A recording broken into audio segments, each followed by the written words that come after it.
বলেছিল যে আমি একদিন আমার 6টি ফুল আর লক্ষ লক্ষ প্রজাপতিদের ছেড়ে চলে যাব।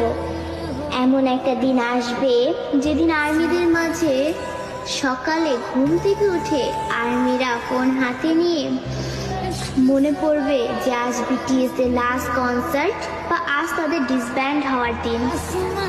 আর্মিরা আমাদের 7 রাজাকে হারাবো। সত্যি তো, বিটিএসরা আমাদের ছেড়ে চলে যাবে।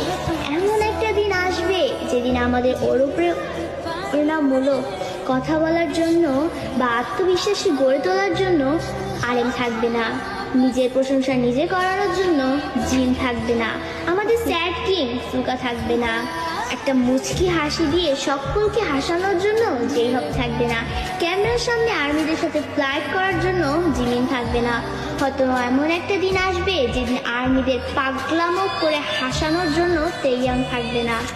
হয়তো সেদিন এমনও হতে পারে বানি ইসমাইল দিয়ে র্যাপ মনস্টার বলার জন্য জাঙ্কুক থাকবে না। সেদিন হয়তো বা বিটিএস নামক ওই ব্যান্ডটা থাকবে না।